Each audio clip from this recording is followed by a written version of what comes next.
The story begins with a man named Marcus Caldwell, a decorated Army officer who had given nearly 2 decades of his life to serving his country.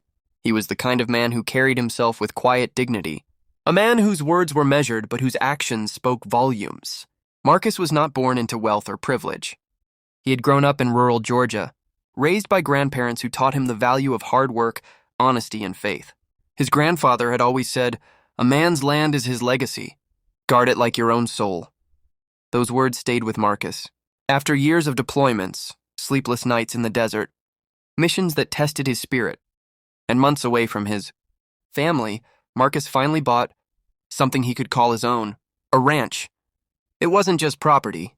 It was a symbol of stability, a place to raise his children and pass down to future generations. The land was wide and green, with horses grazing under the southern sun, and a farmhouse he had built with his own sweat and savings. For Marcus, the ranch was more than a dream. It was the promise of belonging, the foundation of a black man's dignity in a world that too often tried to deny it. But while Marcus served his nation overseas, a storm was brewing at home. His ranch was located in a community, governed by a homeowners association, an HOA. To most people, that meant nothing more than small rules about lawns, fences, or trash pickup. But for Marcus, it would soon mean betrayal, loss, and a fight for justice that no one could have imagined. During one of his deployments, Marcus received a letter, cold, official, and stamped with the HOA's emblem. It accused him of unpaid dues and violations, claims that were both false and outrageous. He had always paid his dues on time, and his property was meticulously maintained. Still, the HOA claimed he owed thousands. Before Marcus could even respond, the HOA initiated legal proceedings. And without his knowledge, without his voice in the matter, they sold his ranch. His land, his home, everything he had built. Imagine the cruelty of that moment. A black man, risking his life in uniform, standing watch in a foreign land to defend freedoms back home, only to have his own freedom stolen in silence. When Marcus returned to the States, exhausted and longing for rest, he drove down the gravel path to his ranch and found strangers living in his home. The gate he had built, the porch where his children once played, the barn he had raised with his own hands, gone, taken, sold, off in the name of policy. Neighbors whispered that the HOA had never truly wanted Marcus there. He was one of the few black landowners in the area. Some had smiled in his face but bristled at the sight of his success. They resented the way his ranch stood proud, the way his presence defied their unspoken rules about who belonged and who didn't. So when the opportunity came, when Marcus was thousands of miles away serving his country, they struck. They sold his land under the guise of legal authority, expecting him to quietly accept the loss. But Marcus Caldwell was not a man who broke easily.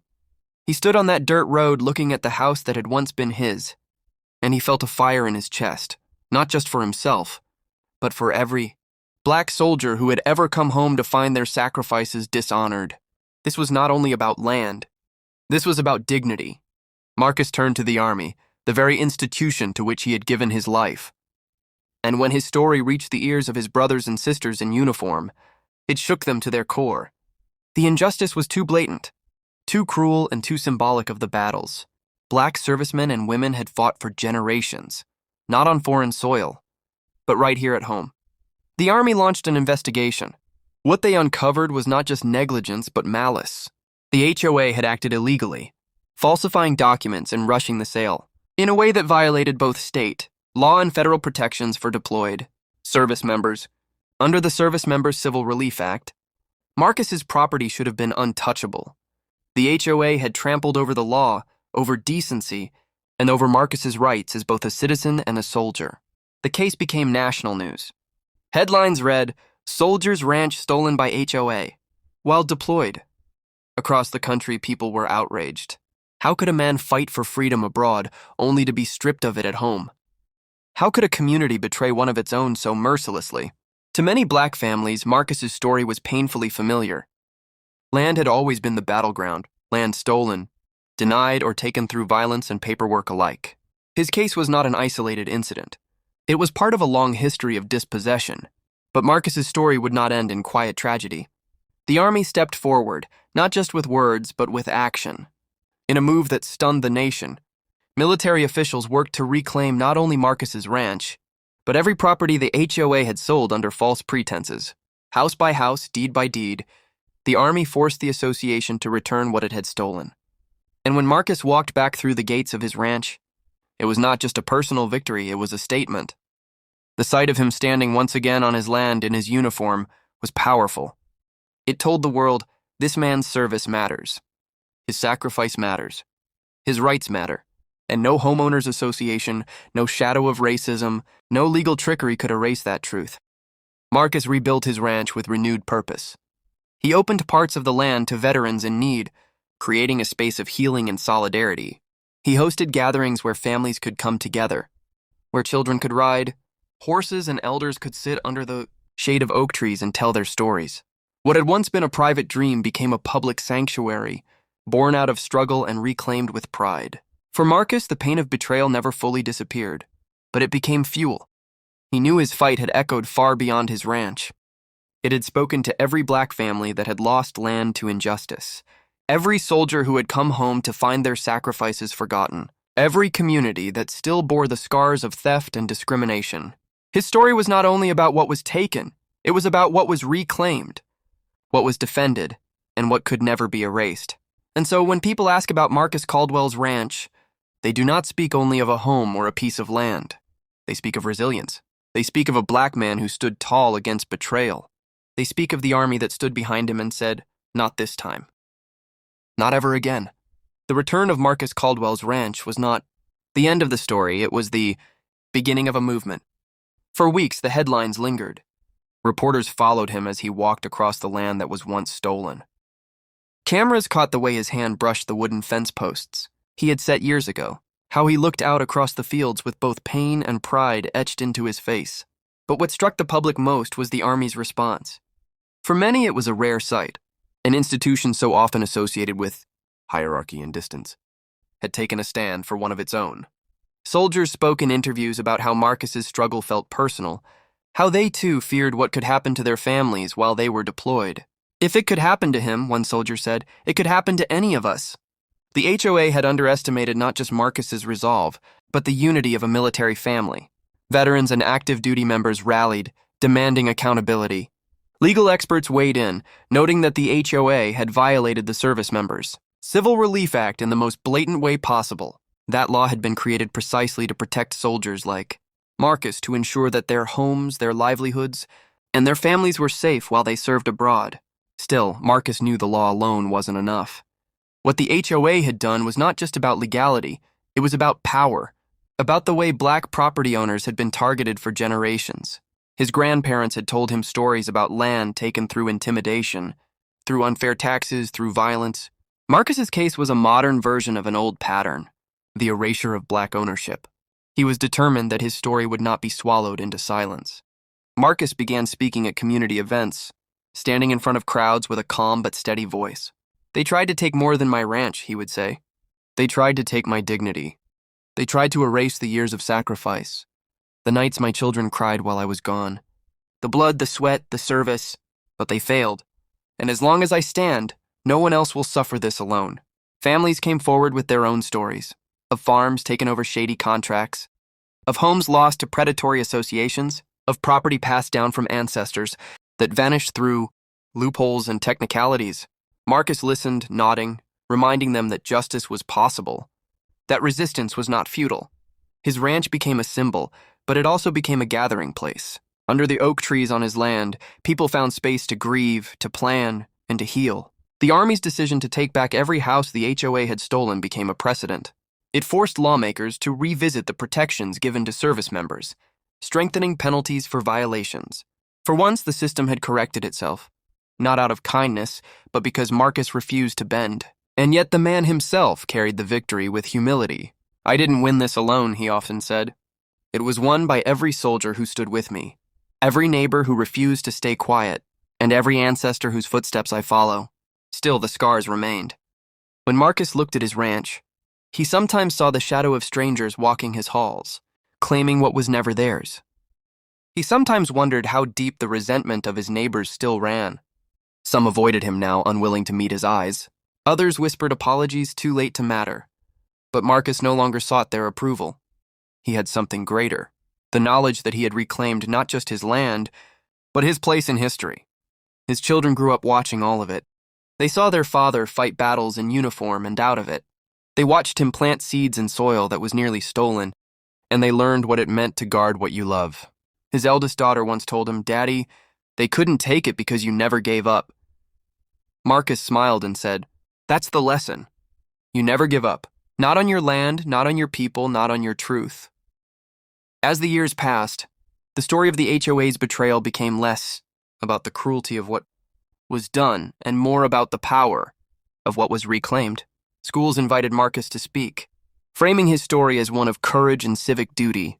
Churches told his story from the pulpit, drawing parallels between his battle and the broader struggles of justice and faith. Activists used his case as a rallying cry, pointing to the way discrimination still operated quietly, hidden under paperwork and bylaws, waiting for a chance to strike. And for black veterans in particular, Marcus's victory was profound. For centuries, black soldiers had fought for a nation that too often failed to fight for them. From the Revolutionary War to Vietnam, from Iraq to Afghanistan, their loyalty had been tested against injustice at home. Marcus's case felt like a turning point, a moment when the army itself declared that a soldier's dignity would not be collateral damage. The HOA that had stolen Marcus's land never recovered. Lawsuits drained their coffers, membership dwindled, and their name became synonymous with corruption. Meanwhile, Marcus's ranch thrived. What began as a personal refuge became a legacy project. He started a program for young black men and women interested in agriculture, teaching them how to work the land, how to build wealth, and how to protect it.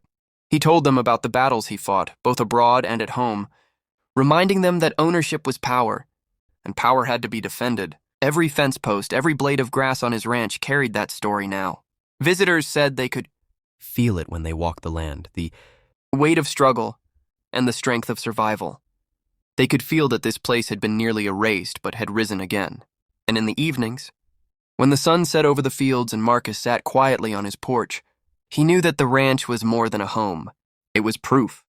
Proof that no betrayal, no system, no prejudice could destroy what was rooted in resilience.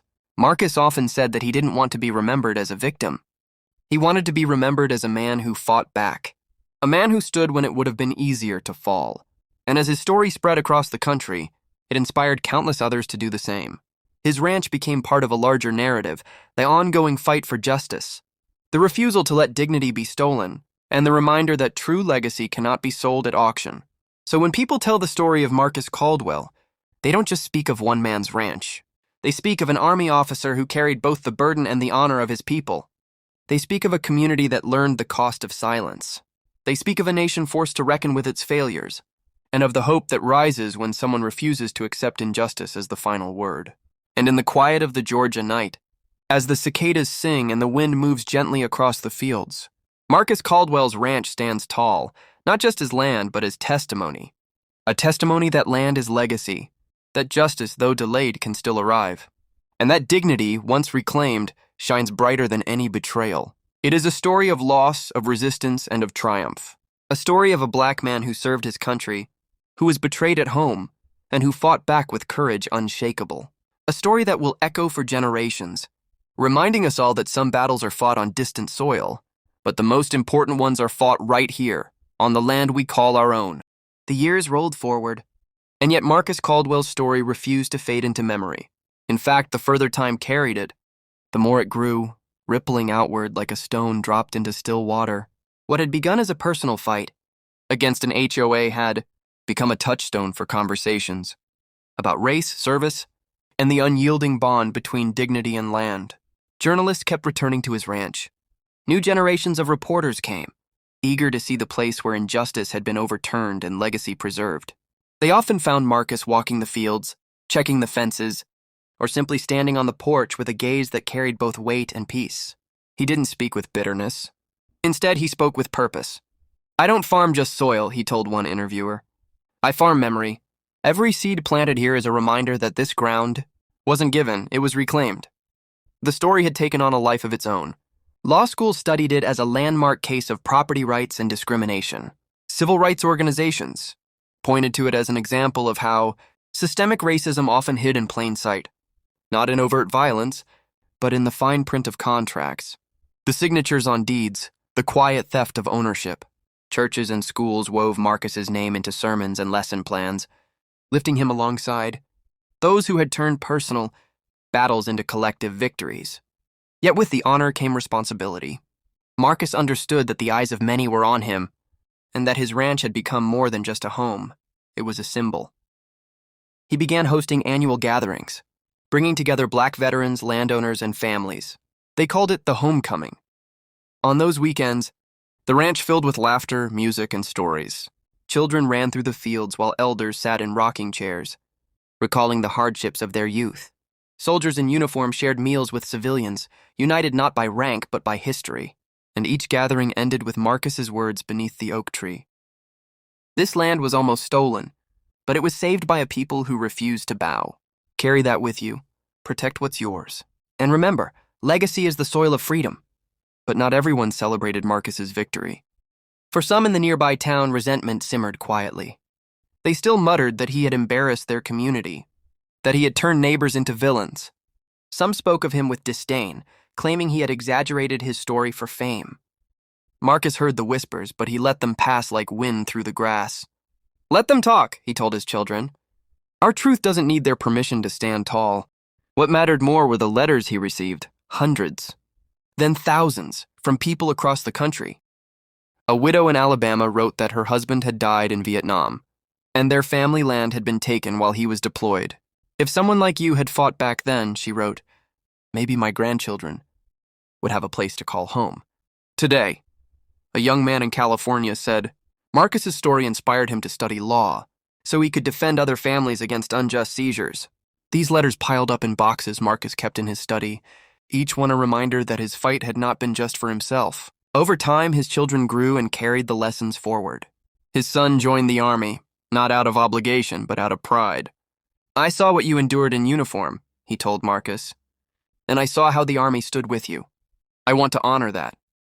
His daughter became an advocate for Black farmers, helping families navigate the complex legal systems that had robbed so many of their heritage. Marcus watched them step into their paths with a quiet smile, knowing that his struggle had planted seeds that would grow long after he was gone. Still, Marcus often wrestled with a lingering question. Why had it taken such public outrage for justice to be served? Why had the law alone not been enough? He came to realize that while the law could punish wrongdoing, it was the force of collective voice, the outrage of a people, that truly drove change. And so he never stopped telling his story, never stopped urging others to raise their voices. Silence, he said, is the accomplice of theft. As decades passed, Marcus became more than a man. He became a figure of remembrance. His ranch was added to historical tours, not as a monument carved in stone, but as a living place where struggle and resilience were written into the soil. Visitors walked the fields and touched the fence posts, and many said they could feel something greater than history there. They could feel endurance. They could feel the heartbeat of every ancestor who had fought for land, dignity, and justice. One summer evening, as the sun dipped low and painted the fields gold, Marcus sat with his grandchildren on the porch. They asked him why he had never left, why he hadn't sold the ranch after winning it back. He leaned back, his voice soft but steady, because leaving would have meant they won. And this land, it's not just earth and wood. It's proof that we can be broken but not erased. It's proof that our legacy is stronger than their. Betrayal. His words lingered, in the air like scripture, carried by the evening breeze. Eventually, age came for Marcus, as it comes for all. His walk slowed, his voice grew softer, but his spirit never dimmed. When he passed, the ranch was left in the hands of his children and grandchildren. They promised to protect it, not only for themselves, but for every soul who saw in it a reflection of their own struggle. And when his funeral was held beneath the oak tree, the crowd was so large that cars lined the roads for miles. Soldiers stood at attention. Veterans saluted. Neighbors wept. The army sent a delegation, not out of obligation, but out of respect. And as they lowered Marcus, Caldwell into the soil of the ranch he had, fought so hard to reclaim, the crowd rose in unison. They spoke his name, not in sorrow, but in pride. They knew that his story would never be forgotten, that every time injustice threatened to steal dignity, his example would stand as a shield. Today, when people tell the story of the ranch, They tell it not as a tragedy, but as a triumph. They tell of a black man who served his country, who was betrayed by his community, and who reclaimed his land with the power of truth and resilience. They tell of an army that stood behind him, declaring that the dignity of one soldier was the dignity of them all. They tell of a family who carried the legacy forward, planting seeds of justice in every generation. And above all, they tell of land that was nearly erased, but instead became eternal, an unshakable reminder. That legacy is not something that can be sold, stolen, or silenced. Legacy lives on in the soil, in the stories, and in the spirit of those who refuse to let injustice write the final chapter. Marcus Caldwell's ranch still stands. And so does his truth. Years after Marcus Caldwell was laid to rest on the land he reclaimed, the ranch remained alive with his spirit. His children kept the promise they had made at his funeral, to guard the soil, to protect the legacy, and to ensure that no one would ever again question their right to belong. The ranch became more than a family property. It became a living archive, a place where the lessons of history were not trapped in books but breathed in the wind, walked in the fields and told around the fire. Every summer, busloads of students arrived from across the country. Teachers wanted them to see not just a ranch, but a story etched into the landscape. They led children past the stables, into the barn, and through the wide-open fields where Marcus once walked.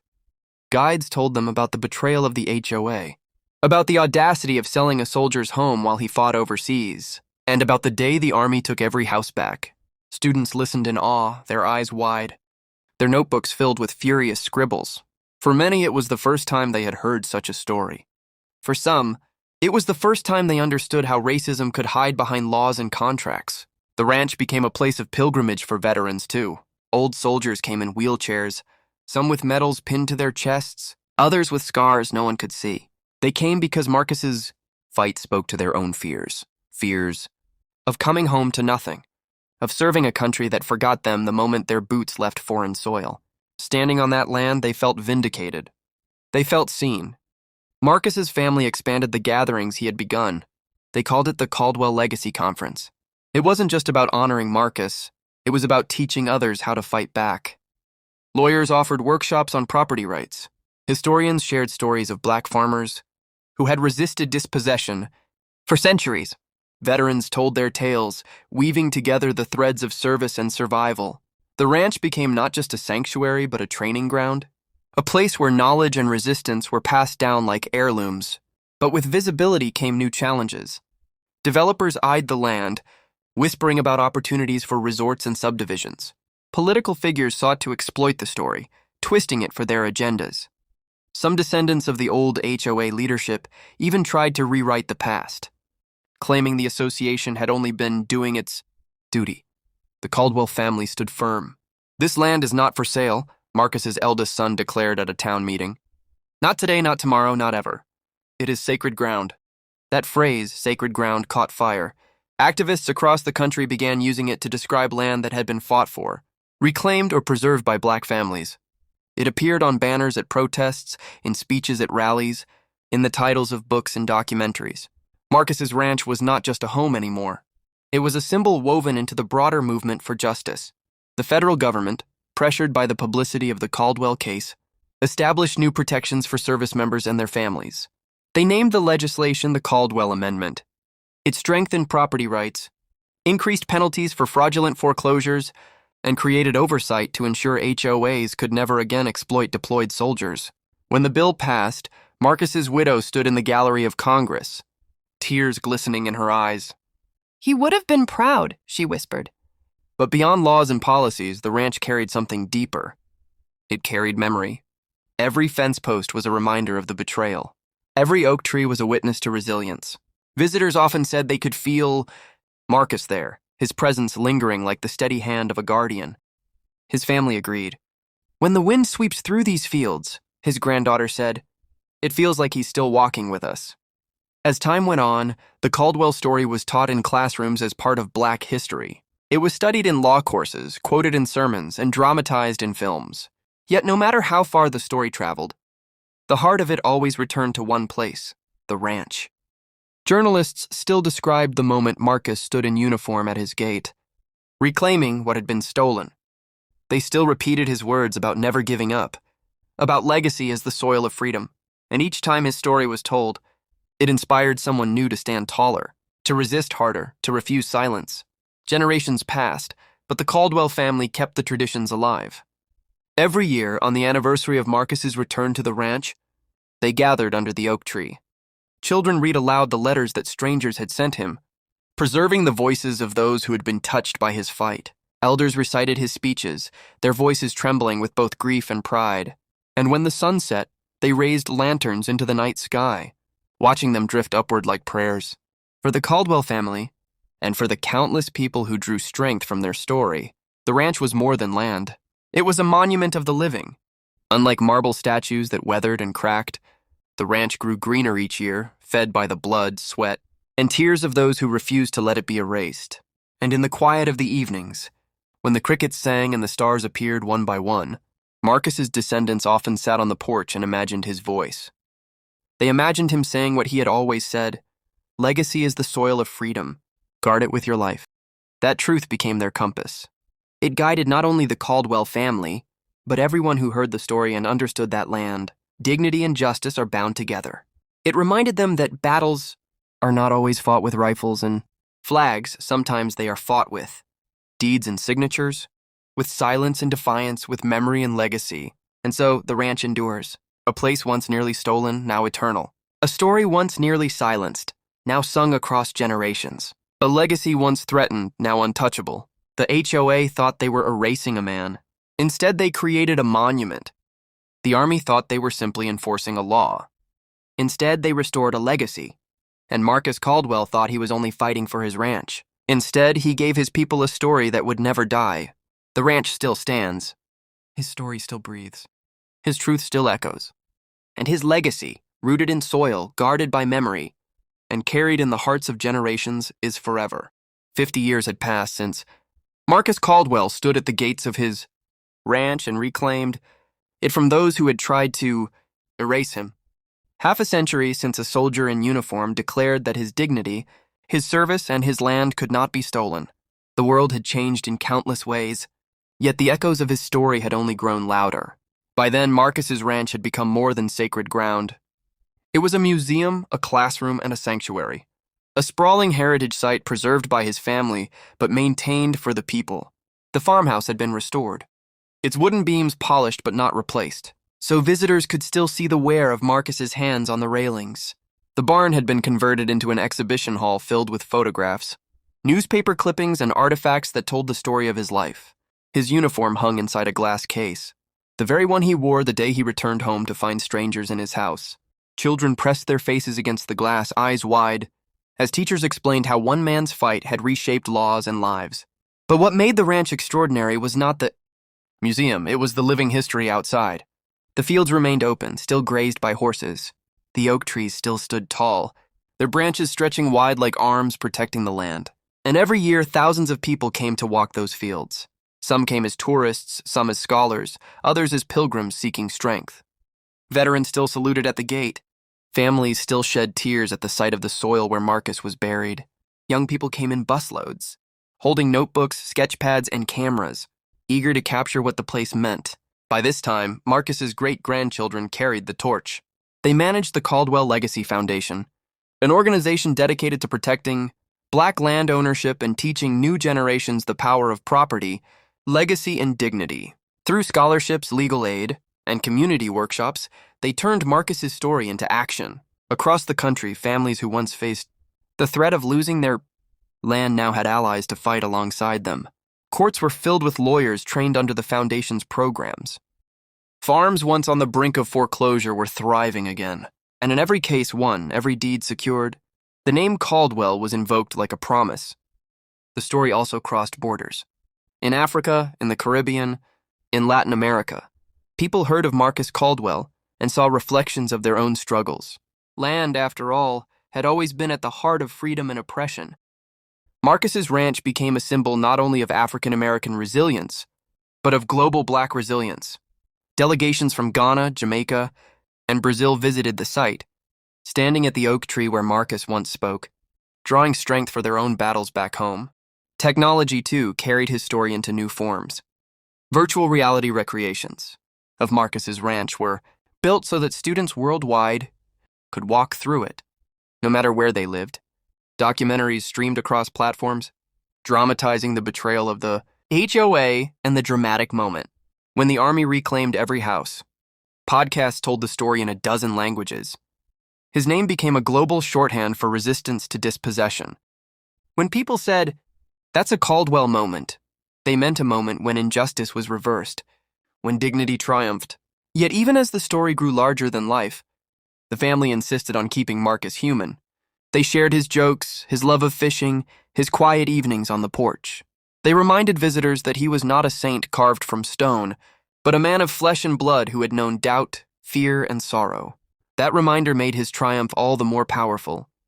On the 50th anniversary of his return to the ranch, the Caldwell family hosted the largest gathering yet. Tens of thousands came, filling the fields with tents, food stalls, and stages. Leaders from around the world attended. Soldiers marched in formation. Choirs sang spirituals that blended sorrow and triumph. And at the center of it all, beneath the oak tree, stood Marcus's great-granddaughter, Maya Caldwell, delivering a speech that carried the same steady fire her ancestor once had. "They tried to erase him," she said, her voice ringing through the speakers. "But instead they etched him into history. They tried to sell his land, but instead they sold their own shame. They thought they could break a man while he served his country, but instead he showed them that dignity cannot be auctioned. My great-grandfather did not only win back his ranch, he won back a piece of America's soul." The crowd erupted, not just in applause, but in chants of his name. "Caldwell! Caldwell! Caldwell!" It was more than celebration. It was an affirmation that his story belonged to all of them, that his victory was theirs to inherit. In the decades that followed, schools bore his name. The Caldwell Institute for Justice trained generations of lawyers. The Caldwell Ranch remained a place of pilgrimage, where people came not to mourn but to be inspired. And the phrase he once uttered, "Legacy is the soil of freedom," was engraved in stone at the entrance gate. Every visitor passed beneath those words, reminded that freedom without legacy was fragile, but legacy rooted in truth could outlast any betrayal. Even as the world entered new eras, with new struggles and new battles, Marcus's story retained its relevance. In times of crisis, his name reappeared in headlines, invoked by leaders and activists alike. His story was a reminder that justice delayed is not always justice denied, that one person's refusal to surrender can ignite a movement. And so, long after the HOA faded into obscurity, long after those who once tried to erase him were forgotten, Marcus Caldwell's name remained. His ranch still stood. His legacy still breathed. And his truth still carried through the voices of those who told his story. The man who had once been betrayed by neighbors, ignored by officials, and stripped of his home had become eternal, not through monuments of stone, but through a living legacy written in land, in law, and in the hearts of his people. 50 years on, the Caldwell Ranch was not just a place, it was a beacon, a reminder that dignity is worth fighting for, that legacy is worth guarding, and that even when injustice strikes at the heart of what we love most, resistance can reclaim it. Marcus Caldwell had once stood at a gate, weary from war, heart heavy with betrayal. Now generations stood at that same gate, their hearts lifted with pride, knowing that because he refused to bow, they would forever stand tall. 100 years had passed since Marcus Caldwell first walked the soil of his reclaimed ranch. The seasons had shifted endlessly across the fields. Winters of quiet snow, summers of blazing light, springs of rebirth, and autumns of gold. Yet through all those cycles, the story of Marcus Caldwell had never dimmed. It had grown larger than life, transformed into something more than history. It had become myth, not the kind that erases truth, but the kind that preserves it for eternity. By then, the Caldwell Ranch was not only a national landmark, it was considered sacred ground. Protected under federal law, preserved by international heritage organizations, and guarded by descendants of Marcus's line, it had become what many called the Freedom Estate. Each year, millions visited, not just African Americans seeking connection to their heritage, but people of every race and nation, drawn by the universal power of Marcus's stand. The farmhouse still stood, though carefully preserved with reinforced beams, untouched by modern redesign. Visitors walked its creaking floors with reverence. The barn, once a humble shelter for livestock, had become a vast hall of memory, filled with interactive archives and holograms of Marcus's life. Children no longer pressed against glass. To see his uniform, they could now step into immersive recreations of that fateful day, experiencing what It meant to stand in Marcus's boots when he returned. From war to find strangers living in his home, schools across the world studied his story. In Ghana, textbooks spoke of Marcus Caldwell alongside leaders of independence. In Brazil, communities cited his fight for land as kin to quilombos, the settlements of escaped enslaved people. In the United States, his name appeared in every civics course, not merely as a case of injustice, but as a turning point in the definition of property rights, racial justice, and dignity. Courts still cited the Caldwell precedent, a doctrine enshrining protections for service members, homeowners, and historically marginalized communities. But beyond law and education, his story had seeped into art. Poets invoked his name in verses of resistance. Painters captured the image of the soldier at his gate, weary yet unbroken, turning it into an icon recognized worldwide. Filmmakers dramatized his story in films that won awards, while playwrights reimagined it on stage as modern tragedy and triumph. Musicians composed symphonies, hip-hop tracks, and gospel hymns in his honor. And in every artistic form, Marcus was not depicted as flawless, but as human, a man who carried grief, anger, and hope in equal measure, yet chose courage when it mattered most. On the 100th anniversary, a global observance took place. Cities around the world rang bells at the same hour. In Washington, the president stood on the steps of the Capitol and declared the day Caldwell Legacy Day, a permanent holiday, dedicated to justice and remembrance. At the United Nations, leaders from across continents honored him, speaking of land rights, racial dignity, and the eternal struggle for equality. And at the ranch itself, hundreds of thousands gathered, filling every inch of the fields, singing, praying, and chanting his name. At the center of that centennial gathering stood a new monument, not a statue, but a circle of stone engraved with words. On each stone, a phrase from Marcus's life was inscribed: his quiet sayings, his military vows, his declaration at the courthouse when he stood to reclaim his land. At the very center of the circle, beneath the old oak tree, an eternal flame burned. Visitors walked the circle in silence, reflecting on the man who had turned betrayal into everlasting resistance. But perhaps the most powerful part of the anniversary came not from leaders or monuments, but from the voices of ordinary people. A farmer from Mississippi stepped forward and said his family still owned their land because the Caldwell Foundation had defended them in court. A veteran from Detroit said he kept going during his deployment because Marcus's story reminded him of his worth. A teenager from Jamaica spoke of being inspired to study law after reading about Marcus's fight. One by one, voices rose, each carrying a piece of his legacy, proving that Marcus Caldwell Did not just win back his own ranch, he won back dignity for countless others who came after. And so the myth lived on. Parents told their children bedtime stories not only of kings and heroes, but of Marcus Caldwell, the soldier who came home to find his house stolen and won it back with the strength of justice. Churches invoked his name in sermons. Protesters carried his face on banners. Teachers used his story as a lesson not only in history, but in morality. His image became etched in murals and tattoos, in digital art that traveled the globe. 100 years on, Marcus Caldwell was no longer just a man. He was a mirror, reflecting the truth that one act of courage could ripple through centuries. He was proof that legacy is not measured in wealth or monuments alone, but in the lives touched by sacrifice and the futures reshaped by resistance. And as long as people walked this earth, as long as injustice threatened dignity, his story would be told again and again. The soldier who fought not only in foreign wars, but in the war for his own home. The black man whose dignity could not be auctioned. The rancher who left behind soil that grew freedom. 100 years later, the Caldwell Ranch still stood. The oak tree still reached for the sky, and beneath its branches, the flame of his legacy burned eternal, guiding every soul who sought strength, justice, and the courage to never let dignity be stolen. 2 centuries had passed since Marcus Caldwell returned to a ranch that was no longer his, and demanded the dignity no one could lawfully deny. 200 years since betrayal tested his spirit, and his refusal to bow lit a fire that burned across generations. By this time, his story had crossed so many boundaries of law, memory, and myth that even children, who knew nothing of war or property, could recite his name as if it were scripture. The Caldwell Ranch still stood, not as a simple farmhouse, not even as a landmark, but as something akin to a cathedral of freedom.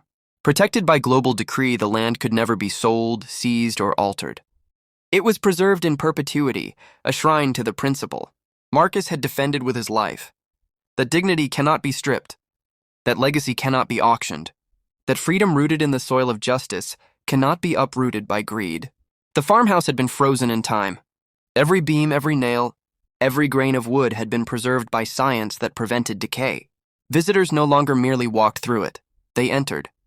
Immersive journeys where sound, light, and story folded together. Holographic reenactments allowed them to stand beside Marcus as he approached his gate in uniform, his heart pounding, his soul heavy. They could hear the voices of the strangers who claimed his land. They could watch the moment his fellow soldiers stood shoulder to shoulder to reclaim every stolen house. Children wept, teenagers clenched their fists, elders bowed their heads in reverence.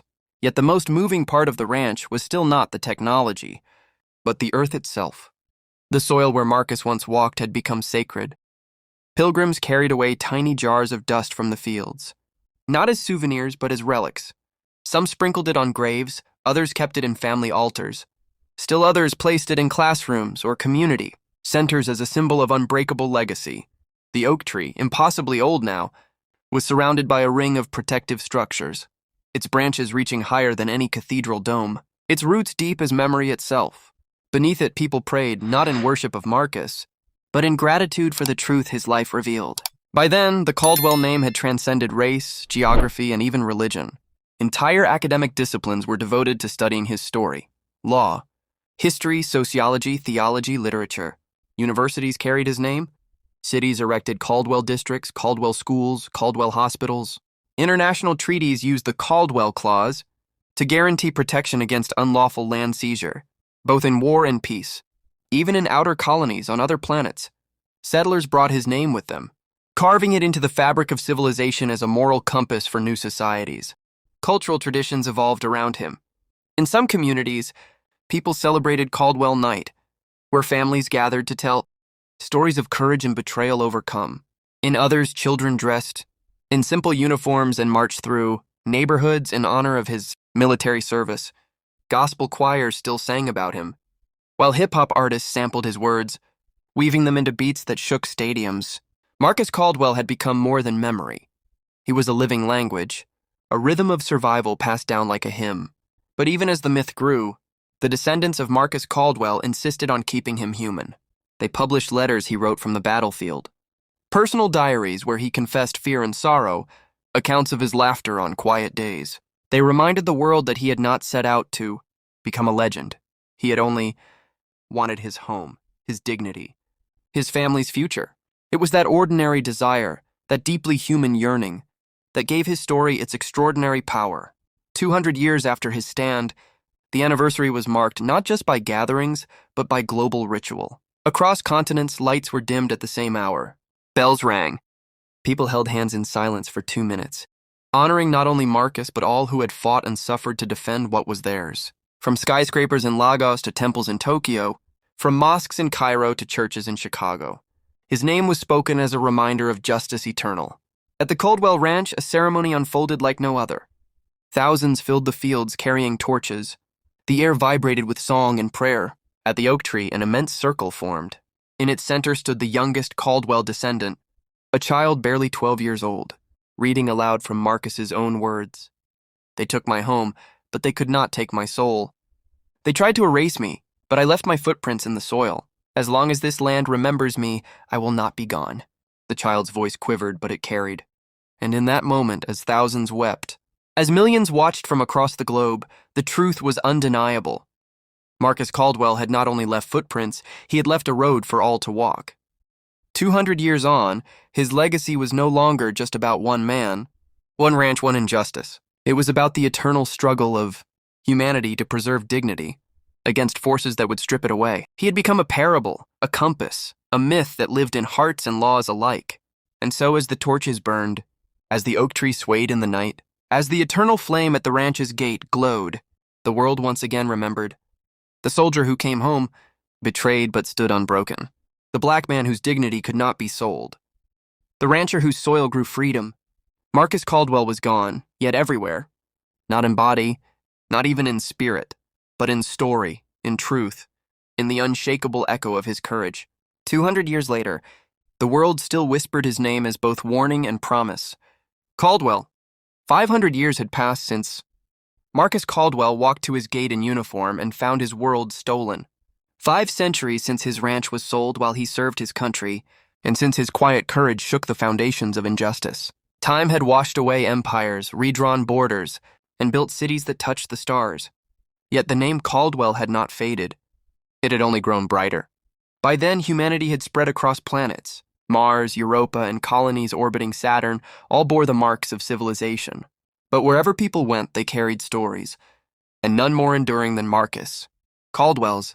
In schools on Earth and in orbital classrooms above Titan, children recited the story as naturally as they recited their alphabets.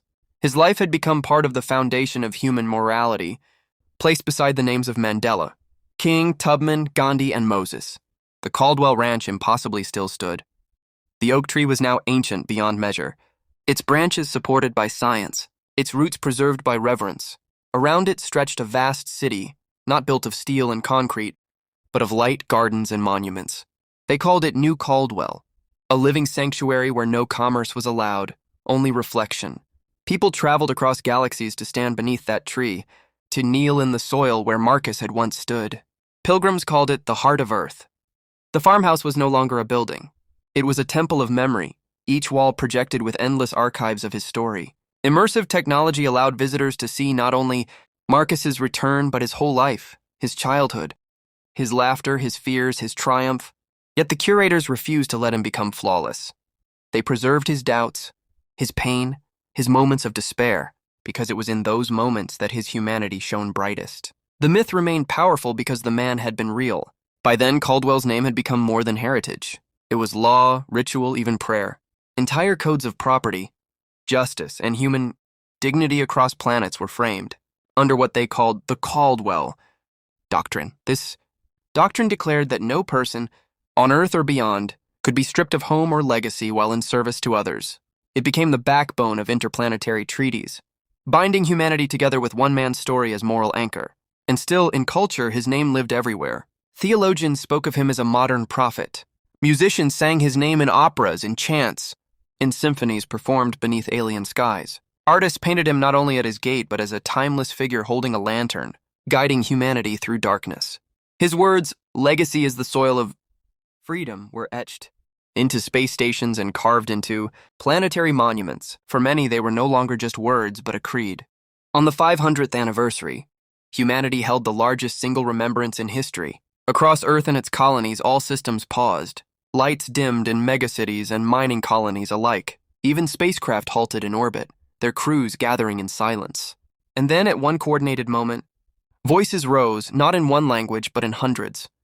A chorus of humanity speaking his name, telling his story not as history, but as identity. At the Caldwell Ranch, millions filled the valley.